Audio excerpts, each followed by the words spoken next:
eu coloco o áudio. Não, mas então tem que dá se o like inscrever aí, no canal dá o também, like. não, tem que se inscrever. Isso, ó, tem que se 2.900 inscrever. pessoas, vamos lá, dá o like, 4.000 pessoas a gente coloca aí. Cada like o YouTube entrega de 5 a 10 pessoas, então é extremamente importante o like de vocês agora. O que você fala aí?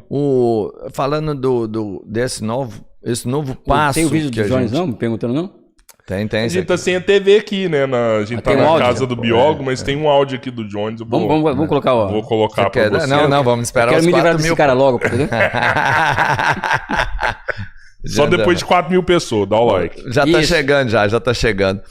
Pessoal, dá o like, 4.000 pessoas. Vamos colocar 5, né? Quando já chega a 5.000, a gente coloca o Jones Põe aqui pra... o Jones, Elias. põe o Jones no Pô, ar. o Jones, eu sei que ele vai me encher o saco, então... É, vamos lá. você já acha que vai vir uma pedrada do Jones pro seu lado? Cara, o Jones é um cara... Eu vou voltar a falar nele, né? O Jones é um cara que nós dois temos motivos para sair na... por exemplo, eu tenho motivo de cruzar o Jones na rua e enfiar a porrada nele. É evidente que é difícil, mas eu tenho motivo Ele é um pra isso. gigante, né? Eu tenho motivo pra isso. Você é forte, mas eu acho que você vai apanhar. Porque ele já falou... Seu tamanho, velho. Ele já falou mal de mim, já fez react contra mim, já me esculachou e tal. E mesma coisa ele em relação a mim, porque eu já falei muito mal do Jones, já fiz tudo isso. Chumbo trocado não dói. Não, a gente já, sabe, já fomos muito próximos e fomos inimigos, entre aspas, né? Hoje não, hoje eu tenho uma relação até de uma relação pessoal de amizade, de carinho por ele, de respeito intelectual por ele. Não precisamos concordar, sabe, em nada, mas eu guardo isso com ele, né? Porque como eu disse já outra vez, tenho 50 anos de idade, né, quase, né? Eu sou um cara muito bem resolvido do ponto de vista intelectual. Eu não preciso provar nada para ninguém. Então eu posso falar tranquilamente, o João Carvalho. O João Carvalho é um dos caras mais brilhantes que eu conheço. Mais brilhante. É unânime e ali, desse não é não? pessoal que povoa, por exemplo, o YouTube, para mim é o mais brilhante de todos. É o João. É o João Carvalho, sem menor sombra de dúvida. É ele. João é ouro. O Jones fala, por exemplo, que o menino lá, o Humberto Matos, é o cara que tem mais domínio sobre economia política. Economia. O Humberto Matos é impressionante. Ele é um rapaz, é outro menino que é menino, que eu sou brilhante. O professor é foda. Não, o Humberto Matos é uma figura brilhante, é uma figura séria, um cara que estuda, que você percebe claramente que ele estuda, não é? Então, eu não tenho problema em reconhecer isso. O Jones Manuel, mesma coisa. Pega as origens sociais do Jones Manuel. Era uma favela, Recife, negro, ou seja, o cara tinha tudo para dar errado. E o Jones, ele se transforma, aí é que é a questão da gente ser bem resolvido na vida, né? De deixar a vaidade de lado. O Jones é um grande intelectual brasileiro hoje. Com certeza. Sabe? O Jones é um grande intelectual brasileiro. Eu acho que é até por isso que talvez ele pega no seu pé, porque você também é uma pessoa fundamental. A gente tá com os melhores, assim, sabe? Nós temos os melhores para mudar o país. Só que essa essencialidade que você possui tá na hora de você vir pro nosso lado, entendeu? eu acho que, assim, o governo PT, ele já teve sua contribuição pro país. Só deixa eu terminar de falar só deixa eu terminar esse raciocínio. Tá, desculpa. Então qual que é o meu ponto aqui, né? Eu sou uma pessoa que eu sou citado em 7 idiomas, eu sou meus artigos acadêmicos, eu tenho 6 livros escritos, eu já debati, por exemplo, com os maiores economistas da China, já debati com grandes economistas americanos, franceses, ingleses, debati mesmo, de debate público mesmo, em internet, em bancas de doutorado. Eu talvez já debati com o Prêmio Nobel, sabe? Entendeu? Então eu já sou um cara realizado, assim, já não... Então, para eu reconhecer o brilho dessa galera, e eu reconheço mais, o Jones teve um debate uma vez que eu fiz com ele, sobre teoria marxista da dependência. Cara, o Jones ganhou o debate. Os argumentos do Jones foram melhores que os meus naquele dia lá. E qual que é o problema de eu reconhecer isso? Porque o Elias tem doutorado, o Elias é um cara reconhecido internacionalmente, porque eu tenho um reconhecimento internacional, modéstia à parte, eu tenho um reconhecimento internacional no que eu faço. Sabe? Porque eu não tenho essa vaidade de não reconhecer o brilho no outro, né? Então o Jones, por exemplo, é um cara que eu reconheço o brilho, pode discordar e tal, pode vir a pergunta que quiser, eu vou reconhecer o brilho dele, porque existe uma questão de amadurecimento, e esse amadurecimento veio das duas partes, né? Tanto é que eu acho que tanto eu influencio o Jones quanto ele me influencia hoje, não tem, sabe? E nós mesmo nos influenciamos, né? Então, eu quero mais deixar, é um depoimento mesmo esse, sabe? Um depoimento, assim, porque isso é pedagógico para o nosso campo. Todos nós, eu, João, Jones, Humberto, mas um monte aí. A gente mais discorda do que concorda. E se vacilar, colocar na ponta da caneta, mais discorda do que concorda. Só que da parte eles alcançaram um grau de maturidade.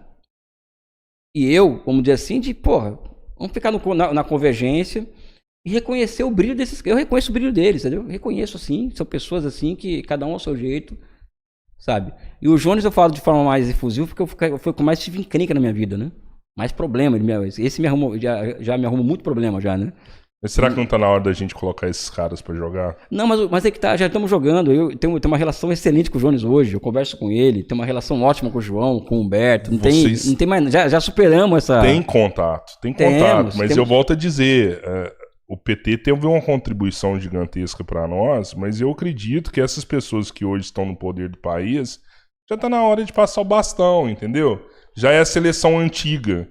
E a gente precisa de vocês. Você é o elo entre essas pessoas, para realmente passar a bola para os caras que você reconhece que são extremamente competentes, são intelectuais, são estudados, conhecem todos os problemas do país e estão prontos para assumir o Brasil e seguir em frente. Não, e mais um que eu queria, que não é desse mundo, mas que já...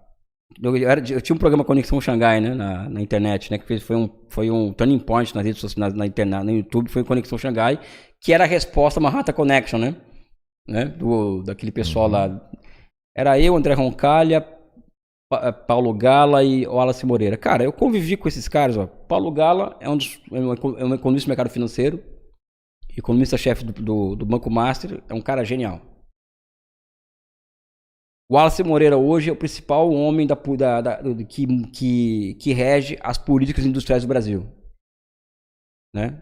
Que é o programa Nova Indústria Brasil, tá? do governo Lula.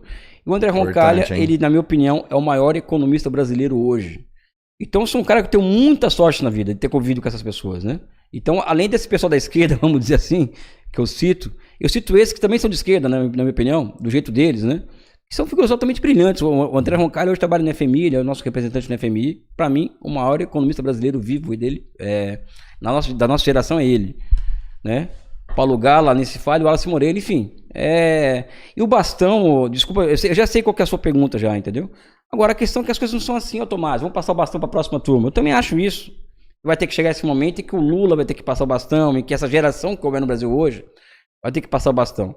Só que eu tenho um problema muito grave na minha frente. Existe uma ameaça existencial ao Brasil diante de mim, que é o bolsonarismo, que é o fascismo, que é a desintegração do país. Ou seja, eu acredito que se Lula, que o Lula é o candidato, tá? Não vou que... O Lula é o candidato e acabou, né? Nem vou fazer a próxima, era essa. Não tem outro candidato, não tem a esquerda que está no campo de oposição ao Lula, ela não se compõe hoje enquanto uma alternativa real de poder no Brasil. Infelizmente, tá? O Lula é o candidato. O Lula é o candidato. E o Lula é a única pessoa hoje que é capaz de derrotar essa ameaça existencial à nação brasileira, que é a extrema-direita. A gente já derrotou esses caras já. Ainda não, meu amigo. Nós não derrotamos. A hora que você senta pra conversar com qualquer um desses caras é humilhante. Não sabe? derrotamos. É questão de falar, conversar com o outro ali. A gente acabou com esses caras. Os caras estão humilhados. Jones Manuel deve ter 400 mil seguidores no Instagram. Qualquer influencer médio da extrema-direita tem mais de 1 milhão.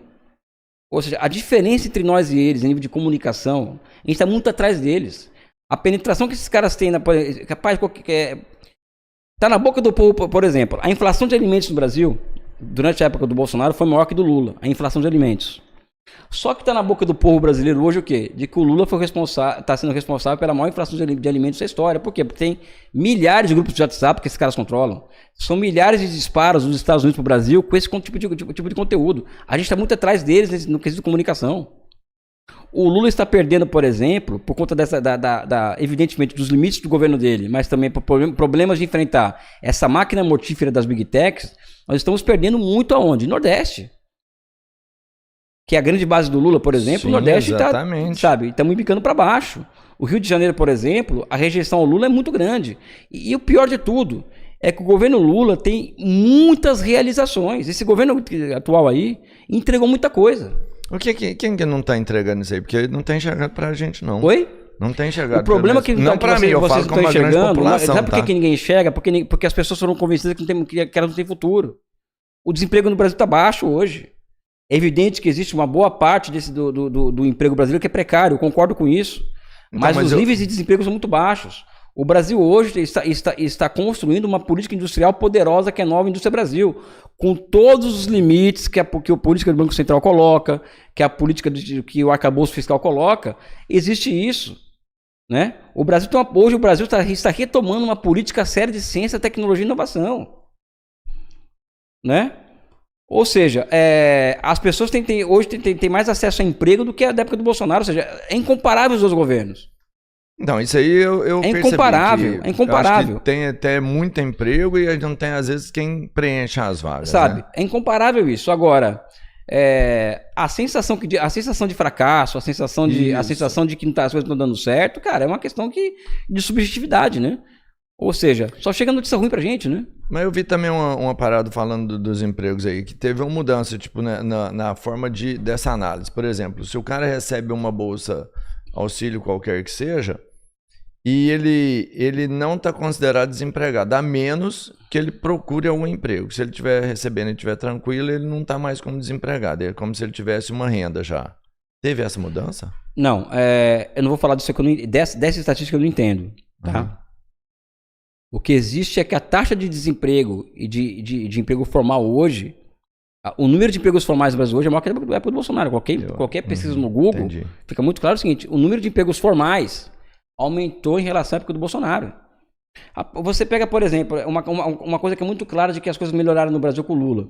É só você ver o número de pessoas saindo para viajar durante os feriados, né?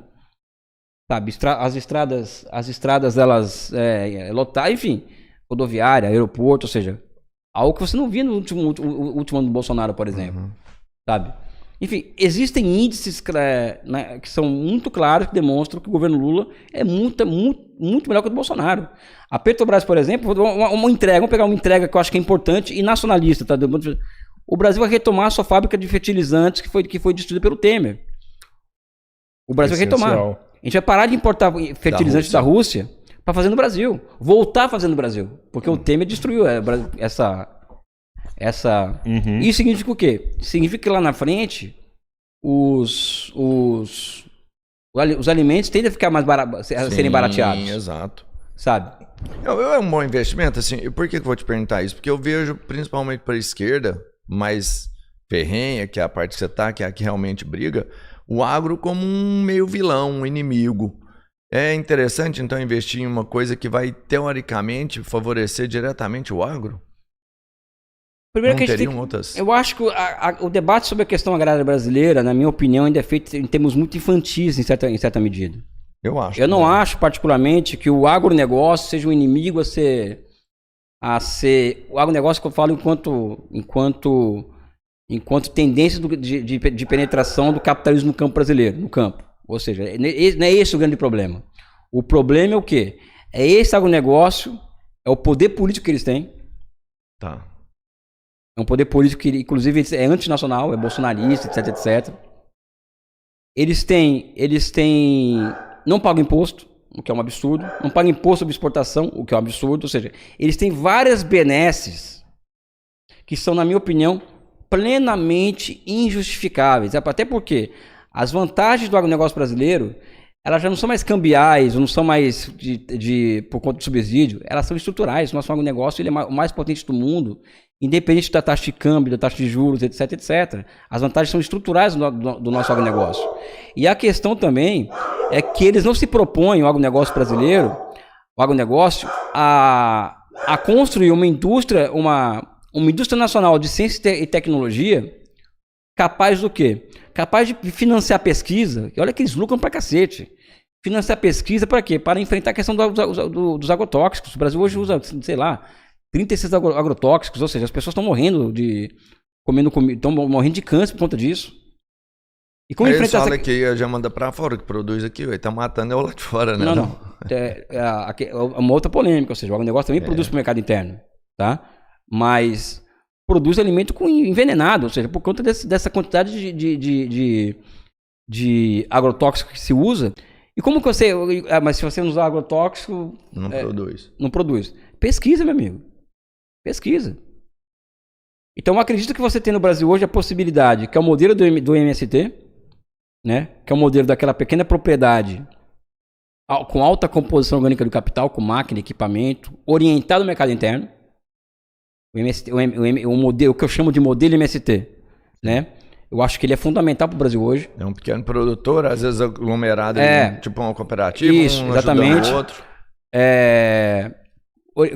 Orientado ao mercado interno.